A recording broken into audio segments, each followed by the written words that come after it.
Magic Detective, starring the world's greatest living magician, Blackstone. He tells you the inside story of the riddle of the other 8-ball. And right after the story, Blackstone will explain tricks that you yourself can perform, reveal the guarded secrets of the world's greatest living magician.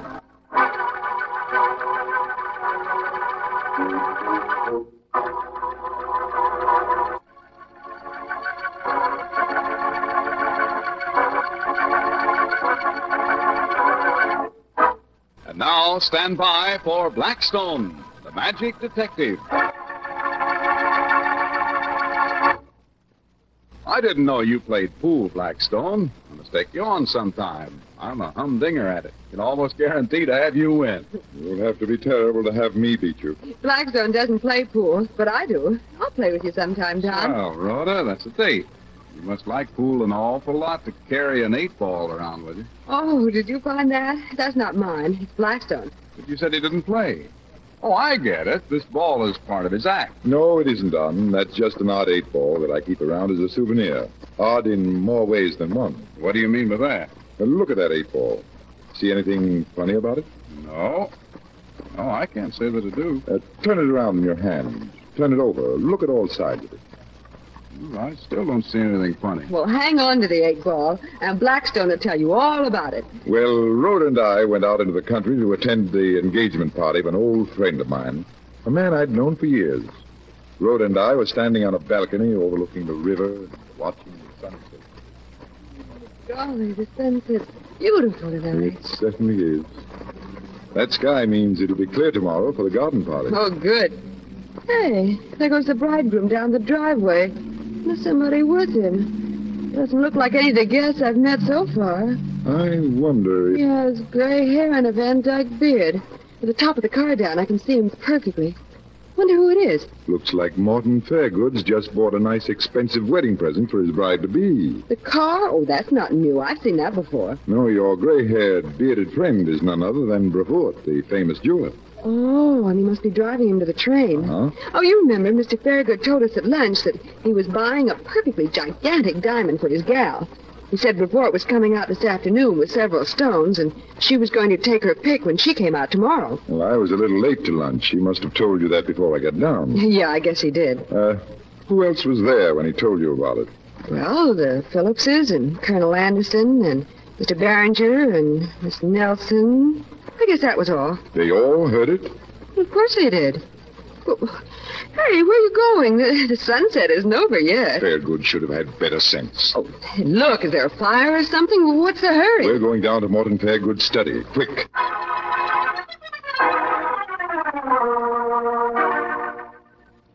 In here. This is the study. Look, the safe over there near the windows. It's open. I was afraid of this. And here's a jewel case marked Brevoort. Open it, Rhoda. Empty. Somebody has stolen those diamonds. But who? Who could have done it? Almost anyone.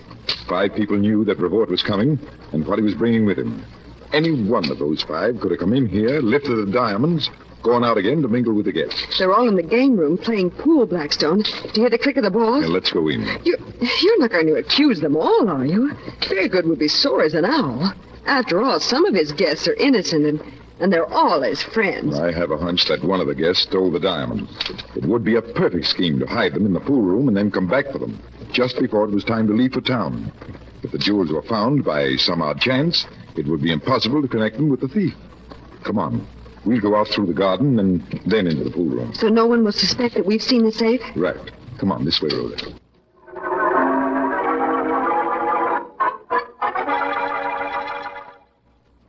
Well, you beat us this time, but you must give us a return bout. Hello, Miss Brent. Hello. You just missed a wonderful game. Oh, I'm sorry. I love pool. Some other time we can play, perhaps. I hope so.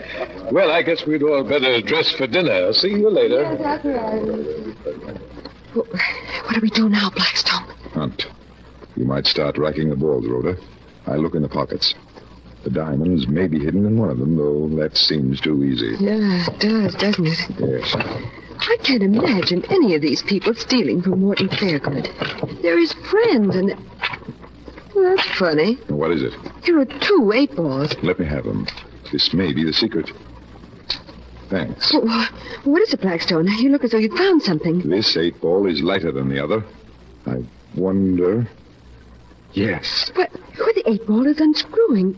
It's a case. And here are the diamonds. And the inside of the ball is just like a honeycomb, isn't it? Yes. Oh, but look, Blackstone, we found the stones, but we don't know who stole But them. we'll find out, Rhoda. We'll find out.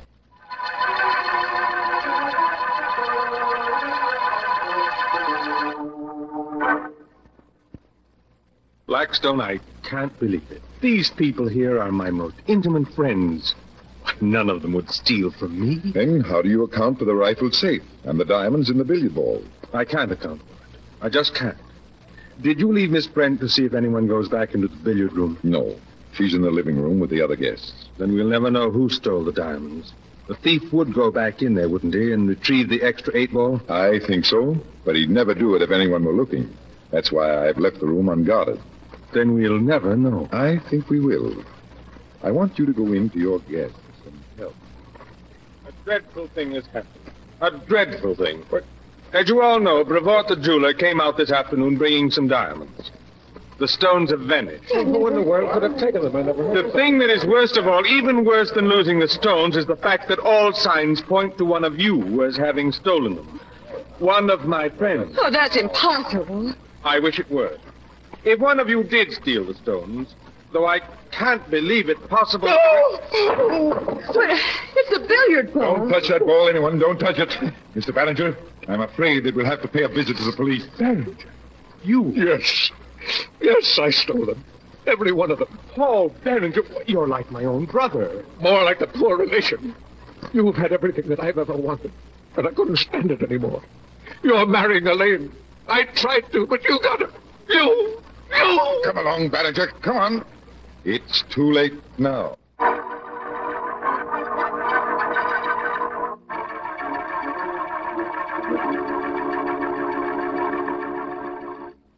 Well, what made Berenger throw the ball across the room? Remorse? Oh, no, it wasn't remorse.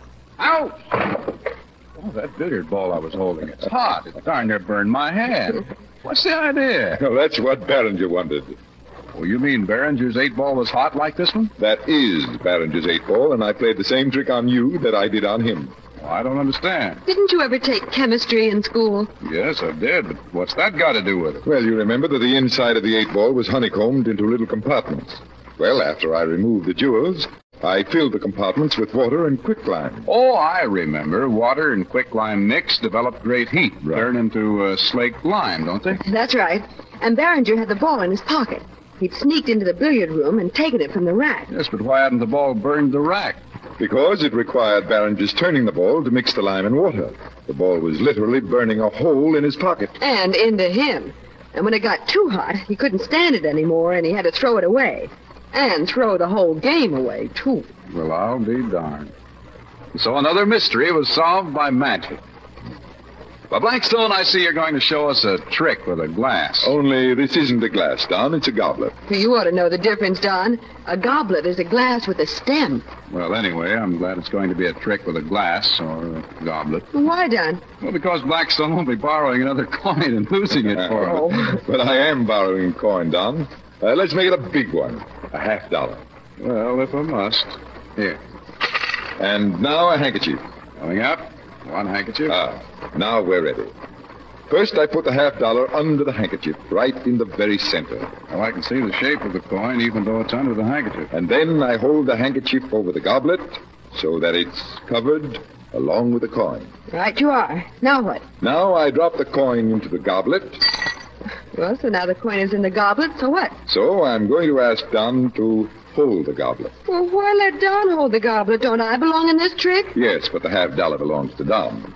Suppose you lift the handkerchief, Don, and take another look at the coin. All right. What? I say. I'll say, the coin is gone.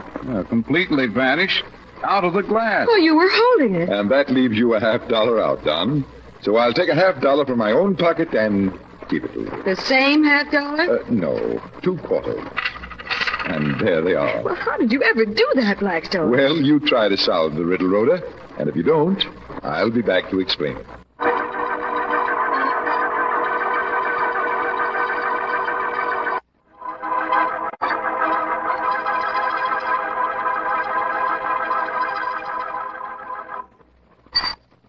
I just can't make a coin vanish in this goblet, Blackstone. How did you manage to Well, do it? let me have the coin on the goblet, and I'll show you. Only this time, I won't use the handkerchief. Well, that's a help, because without the handkerchief, we can see what really happened. Well, here you are, Don. I held the coin over the goblet, under the handkerchief, of course. But do you notice how I hold the goblet? Well, yes, it's standing squarely on your lower hand. Does that help the trick? It does, because before I drop the coin, I do this. What? Oh, you tilted the glass. And we couldn't see it while it was covered by the handkerchief. And you've tilted it so far that the coin won't drop into the goblet. That's the secret of the trick. When I drop the coin, watch what it does. But the coin struck the outside of the goblet. It landed on the foot, so it slid right into your hand. But it sounded as though it landed in the goblet. It did exactly. And that plunk on the foot of the goblet was just like a coin coming to rest inside the glass itself. So now you know the trick, Don. I handed you an empty goblet and kept the coin in my hand. And what did you do with a $50? I dropped it into my pocket when I brought out the 2 quarters. Say, this stunt is easy, Blackstone. Easy if you don't use too large a goblet and practice it a few times. Even I can do it. I hope you like that trick, ladies and gentlemen. And until next time, this is Blackstone saying good magic and goodbye.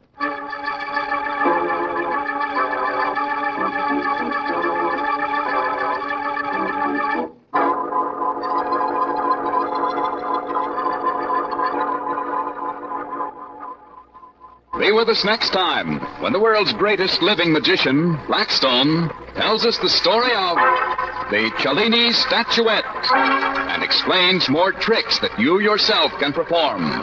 Listen in again to Blackstone, the world's greatest living magician.